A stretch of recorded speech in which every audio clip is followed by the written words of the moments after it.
Welcome back to the Grenade Gallery YouTube channel slash Spotify podcast. We're on both now, which is exciting. Two different platforms. So if you're on the Spotify, go subscribe to the YouTube. If you're on the YouTube, go follow the Spotify because then you can listen to your car or you can watch. It's just me today. So it's just gonna be me talking straight to you. But I just want to start with Sunday was a beautiful day for basketball fans. We had two game sevens, and they were still both good, great basketball games. They averaged millions of viewers, some of the most viewed basketball games ever. I think that was the Timberwolves' most viewed basketball game of all time. And that's just first and foremost really great for basketball. Basketball's already a big sport, but it's expanding even more. And now we have two conference finals. We have Pacers Celtics and we have Timberwolves Mavericks. And those I think are going to be some really exciting series. So today we're just going to break them down and talk about a little preview and my picks for who's going to win. So we can just jump right into it. But to start, first series, Wolves Mavs. So obviously the Wolves won game 7, crazy fashion, down 20. And the Mavericks beat the Thunder in 6. So that was not an easy series, but they took care of business. And I think if we're going to just step back, and the two biggest things from each series I noticed was one, the Timberwolves' resilience to obviously go up 2-0, go down 3-2, win game 6, just kill them. And then game 7, obviously be down 58-38 in the third quarter and end up winning 98-90, which is just very impressive and showed, a lot of teams would just lay down and be like, give excuses. And, they're down 20 and they're like, all right, our best player is not playing very well. We should just go home. We'll chalk it up to just a bad game and we'll come back next year stronger than ever. But they just dug their heels down and wouldn't quit. And to be on the road in Denver and do that was just very, very impressive. So for them to be able to now go to the conference finals, which they haven't done in 20 years, and have all this confidence in the world, I think they just feel like they can beat anyone. And I think that's a great sort of confidence to have, not a sort of cocky confidence, but a sort of confidence knowing like we know who we are and we know that we can beat anyone that's in front of us. And they're actually favored versus Dallas, like minus 170, which is the first series they've been favored in this playoffs, believe it or not. So I think they're coming into this as almost the top dogs, and it's going to be a different feel for them because not that I don't know if I subscribe to so much about what the media says about what the team really takes to account, but being the people that everyone's talking about, like they're going to the finals, they're going to do this, is like that's a different feeling you have to play through. So I think the Timberwolves are going to experience some things they haven't experienced before, just mentally, maybe not necessarily basketball wise, but they're going to have to deal with the pressure of being the best team in the West now. They beat the MVP, and now they get to go against another MVP candidate and show them what they can do. And from the Mavs side, I think the thing that impressed me the most in the round versus the Thunder was their defense. They were able to completely shut down the Thunder. And I think the whole Thunder is a whole nother discussion for a different video, but they were able to just force Shea to have to do everything. And they were like, all right, other players, you're going to have to beat us. Lou Dort, you're going to have to beat us. Jalen Williams, you're going to have to beat us. And they couldn't. And they also got all worldly series from Derrick Jones Jr. and PJ Washington, which I guess we'll see how that carries over. But they are, I think, in the same boat as the Timberwolves, maybe to a little bit of a lesser degree, being like, we can beat anyone. Like, if our role players play that well and we have Luka and we have Kyrie, there's absolutely nothing that can stop us. And I think that, again, is going to be two clashes of teams that are just so confident, which is going to create a really, really fun series. And I think Luka now has an opportunity to go to the finals. And I think if either of these teams go to the finals, that's great for basketball. I mean, we have two people obviously very young, 26 and 22, and these two players, they've never been to the finals before, and we're going to have some really fun basketball, and I think that's really cool. So just to jump into it, we're going to start on the Wolves side. So defense from the Wolves, going to be a slugfest, I think. Total slugfest. Both of these defenses are really well. I mean, obviously the Wolves have the better defense. Like overall, I think they're 108.9 defensive rating per 100, which is amazing. I think that's like 2.6 better than the next team, and then that's like trails down.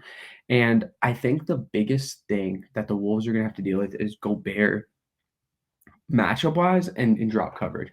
So, from a standpoint of not knowing the lineups right now, what I would assume would happen is Gobert on Gafford / Lively, Mike Conley on Derrick Jones Jr. probably, Cat on PJ Washington, Ant on Kyrie, Luca on Jaden, or Jaden on Luca. And obviously Luca does like to ISO, very heliocentric, but he also likes the screens and the rolls.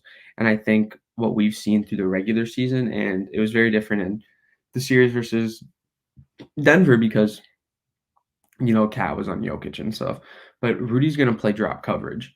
And what's interesting about drop coverage against such a great player like Luka is he's probably gonna make you pay. But another thing that the Timberwolves have done versus the Mavs in the 4 games they played in the regular season is blitz the screener. So they're gonna attempt to blow up the screen at the point of attack, which is gonna force Luka to have to do a lot on his own. And obviously Luka's Luka, so he's gonna be able to. But if you can create that disruption and then again bank on the role players just not playing as well as they were, I think that's a pretty good formula for Minnesota. And I think on defense, what they're gonna have to be wary about is yes, Luka getting into those, I don't know if this is the right word, but like suicide shots where he pins the defender behind him and is able to just ride him to the mid range and shoot it. And if Luka can hit all of his mid range shots, the Mavs are gonna be in a really good spot.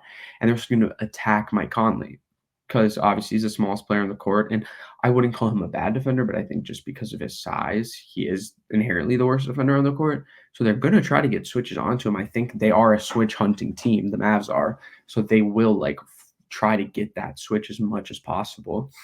And I think the biggest thing is the rim. Like if they can get to the rim and they can roll, which props to them for two of the biggest midseason acquisitions of PJ Washington and Daniel Gafford. Like those guys have just filled in perfectly. And it goes to show, like, just backtracking a little bit to the Thunder Mavs, like the Thunder did nothing at the deadline. They got Gordon Hayward, who didn't even play, and they basically just didn't even try to get PJ Washington, who would have fit really well on the Thunder, and they lost to the team that got PJ Washington.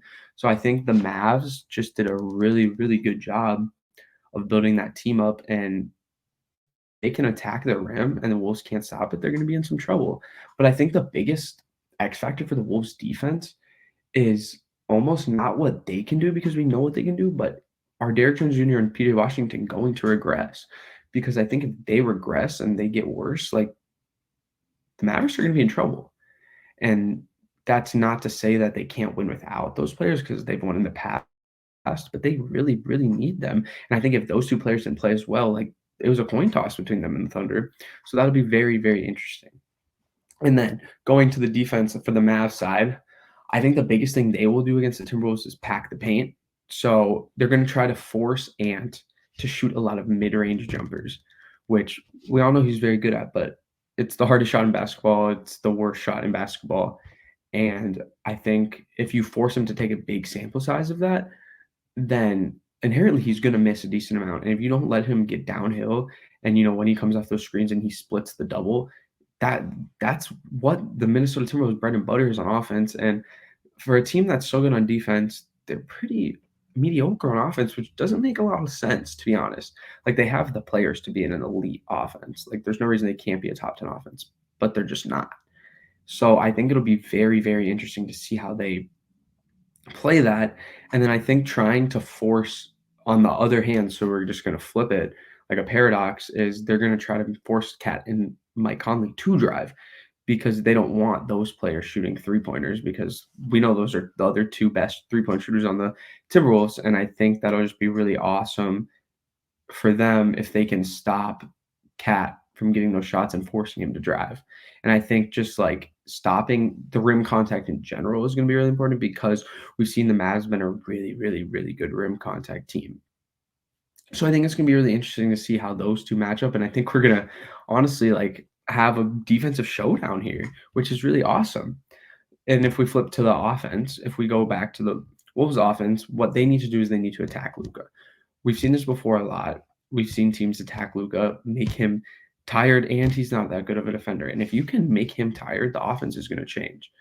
And what they need to do is, it seems so obvious, but is they need to move the ball and make good decisions. The Mavericks will force them to move the ball a lot. And if they're going to throw a lot of turnovers, I mean, they're in some bad company. But like Finch says, if they can just limit the turnovers and play good defense, the offense will figure itself out. And that's what they did in game 7. Even though they were down 20, they weren't really turning the ball over. So I think that will help them a lot if they can just stop the turnovers, make good decisions, and move the ball really well. And then the final thing is for the offense of the Timberwolves is their role players need to hit their shots. And again, seems kind of obvious, but Jaden, who played really well in game 6 and 7, was inconsistent in that series, and I think he needs to be able to hit all the shots. And then coming off the bench, Nikhil Alexander-Walker or Nah needs to be better. Simply, like, he's gonna play and he needs to be better. He needs to shoot better because we need to rely on him because in the series versus the Suns, he was really, really good. And then the series against the Denver Nuggets, he wasn't really good. And I think if they want to beat them, it's going to take a whole team effort for sure. And then I think the offense from the Mavs, just briefly touching on that, they need to force drops. They need to force those drops and they need to get Luka into space and let him work and move the ball a lot. And I think this series is going to be really interesting because everyone was saying, oh, Denver versus Minnesota was essentially the conference finals, and which whoever wins is just going to cakewalk to the real finals, but that's not true. Like a team with Luka and Kyrie will always 100% be the best team that they're going to have to play because those are two all NBA players and two all NBA ball handlers, which is something that the Wolves excel against. And we've seen them play really well against the Mavs before, but it's just going to be a really interesting series. And I think overall, I'm going to take the Wolves in 6, but I think it's going to be a slugfest. And I just think at the end of the day, the Wolves defense is just ultimately too good.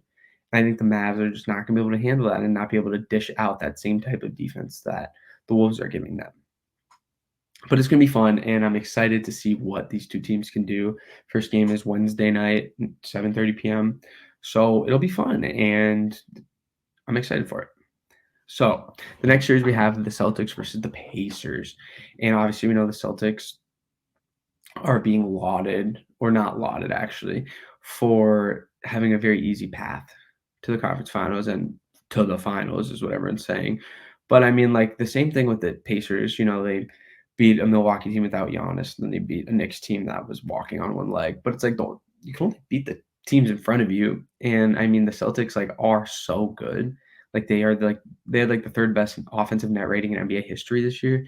And it's like they've lost 2 games this playoffs. Like, they're 8-2 in the playoffs. Yes, they've dropped 1 each at home, but I think the important thing to remember is, they are still the best team, and they should be treated like the best team. And just because their path was easy, I mean, I don't know what team wouldn't want an easy path. So, I think the same thing with the Pacers, you only can beat who's in front of you. So, the Pacers being able to beat the Knicks, even though it did go to game 7, they still beat them, and it was just really cool to see. So, just getting into, the nitty-gritty, I think the series is going to go longer than people think. I think that since the Celtics obviously are a top 3 offense and the Pacers are a top 3 offense, I think they're 1 and 2 actually. I mean, it's going to be offensive showdown, but where the Celtics obviously edge them out is their defense is also top 5, top 3. So just rating wise. And I think obviously that puts the Celtics at an advantage, and we all know their lineup is super, super deep. And I think they're just gonna potentially have an offensive shootout. And if the Pacers shot 67% field goal percentage in that game 7, which is just crazy. I mean, that's obviously not repeatable, but if they can shoot well again, they might give the Celtics a run. And I think the Celtics, they shouldn't be worried at all. But if the Celtics really want the best outcome for the series and moving forward, they need to win both at home, because if they lose one at home, they go 1-1 into Indiana. That's a must-win game, game 3, and they might try to force Porzingis back. And you want to keep Porzingis on the bench, healing for as long as you can, because even though, yes, you want him to get some playoff run, he's been out for 10 months, 5 months. He's been out for a month. He'll be okay. He'll be able to acclimate. Maybe, yes, you play him the last game of this series to get him ready for the finals, but he'll be fine no matter what from that standpoint. But he might get re-injured if he comes back too early. But if they're in a scenario where it's 1-1 going to Indiana, they might be forced to play him prematurely, and then he gets hurt again. And even if they make the finals, they might be in some big trouble come against one of the West teams. And I think the Pacers just have to be efficient. Like I was saying, they have to be able to shoot the ball well, and they have to be able to not make mistakes. And I think the key X factor for the Pacers in the series is Aaron Nesmith. Kudos to him. I will be dropping a player breakdown on him at the end of this week, so keep an eye out for that. But he's just been really, really good. He's been able to guard the best player on the other team, and he's been able to make shots consistently. And if they put him on Tatum or Brown, and he can play really good defense, yes, the Celtics can de facto to other players, but cutting off one of those big players will help them so much. And I think that the Celtics honestly just have to play their game. And like that being said, as I'm pumping up the Pacers and saying how good, I think this is their best lineup since they were in the Eastern Conference Finals before with Paul George, Lance Stevenson. Like this is their best lineup. I mean, this is what happens when you trade a few first round picks for a player in Pascal Siakam that fits your team. Like they weren't scared to do it. And like they only had to beat the teams that they played. And Tyrese Halliburton is really good. And I think he found something in those last couple of games. I think he had like 25 last game. He's found a way, I think, if to be effective. And if you listen to the last podcast, you heard me talk kind of disrespectfully about Tyrese, that he doesn't really know what type of player he is. And I think he proved me wrong almost in that game 7, which kudos to him. I was wrong. He knows what he is, and that's really good for them, and that's really encouraging. And players like Andrew Nembhard, Miles Turner, if they can play well and they can play how they're playing, like they're going to give the Celtics some sort of run for their money. And I think that being said, like I think the Celtics are still going to win, and I think it's going to go to 6, and I think that's like maybe the fourth, fifth likely most odds of the series if you go to like a sports book. But I think the Pacers can get 2 games, and I think they play really well against this team. I mean, they're fast, they can score, and they know what they're doing. I mean, it just depends on if they can consistently do that because I think they're going to have to outscore the Celtics. I don't know if they're going to really get into like a defensive stoppage type of game because that's just not who the Pacers are. Like their defense is terrible, but the Pacers are like in a really good spot just from like a team building standpoint. If we're going to touch on that for a second, what I don't want to happen to the Pacers is I don't want them to, let's say they do lose in 6, let's say I'm right, and they're like, okay, we made it to the conference finals, we're one piece away. Like we need this defender, we need that. I think they're a little bit more than one piece away from winning the finals or making the finals. And I don't want this sort of run to influence their decision in the future of only going and getting one piece or being timid in the offseason, being like, oh, if we run it back, if this player plays better, if this younger player comes up, we're going to be okay. I think they need a lot more. And that's totally okay. Like you'd still like laud them for being in this spot and like being in a conference finals with Tyrese Halliburton being so young, like is amazing. But I still think that they just need to look at this more objectively and less emotionally, if that makes sense. Because I think that they have something really, really good in Indiana. But I think that the Celtics are ultimately just a better team. And we're going to see what happens in this series, and we're going to see what happens in the finals, obviously. But I think at the end of the day, like the Celtics are just going to overpower them. And I think we're going to give some kudos to the Nugget, or not. I mean, we should give kudos to the Nuggets, but first we're going to give kudos to the Knicks for taking it to 7. I mean, I don't think Pee Wee said this from Numbers on the Board or the Heliocentric that I don't think any team besides the Knicks could lose all those players, lose Julius Randle, Mitch Robinson, Bogdan, OG, and still be able to take a team to 7 in the second round of the playoffs. Like no matter who you're playing, like that is really impressive. And I think they got players to buy in. They squeezed every single ounce out of every player. And I think the takes on Tibbs playing the players a lot of the time are maybe a bit advantageous both ways. I think people are a little too extreme either way. Like, oh, playing them 48 minutes is so good. Look at how smart Thibodeau is. And then saying, oh, they're playing in 48 minutes. That's why all these players are injured. I don't think that's fair either way. Like, yes, OG Anunoby's hamstring injury was definitely due to overuse. I mean, that's an injury you can pinpoint and say, okay, that is an overuse injury. But Bogdan's or Bojan's injury, he just fell and that's not Jalen Brunson fractures his hand. I mean, he just got hit. Like, I don't think that's really something you can take into account there. But I also think that like the Knicks are in a really good spot too. I mean, they have a lot of cap space. They're going to be hunting for maybe another star. And I think the discussion comes up about Julius Randle. And it's interesting because I think, yes, there's real possibility he gets traded for another star or another impact all-star. But I think at the end of the day, like when you're looking at the NBA and you're looking at the playoffs and you're like, okay, I need players that can go get me buckets. Jalen Brunson can go get you buckets. And I think they were kind of missing that second player to get them buckets. And I know DiVincenzo, hats off to him, like he played really well. But I think they're missing that shot creator in Julius Randle. And I think if they're going to use him in a trade, like they're going to try to go get someone else, that might be fine. But I think with him, they would have gone really far. And then they also have to address OG Anunoby, who I'm assuming is coming back. He loves the Knicks. I think he has a really good or a really good friendship with Leon Rose, but that'll be interesting. I mean, teams will throw money at him, and I think the Knicks are in a really good spot to be good again. And I think if we take a step back and ask ourselves, like, what is the next best team in the East? If everyone was healthy, Zach Lowe was talking about this on his podcast. I think and it's probably the Knicks or the Sixers. I mean, I could see the Sixers being like they have a blueprint for almost like a Jokic Jamal Murray. I mean, I think Tyrese Maxey might be better than Jamal Murray, but Embiid is amazing, and they have that 1-2 punch. And I think it's either the Knicks or the Sixers if everyone's healthy. And the Sixers took the Knicks to 6 games with banged up players. They were missing D'Anthony Melton. Joel Embiid was kicking people. Like, I think it'll be really interesting next season. And then moving to the other team that got eliminated, the Nuggets.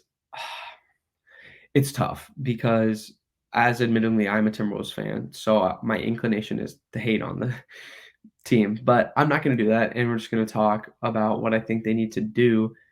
And honestly, if you look at their starting five and you look at the players they put on the court, they're still a top 5 team if you're just going off starting lineups.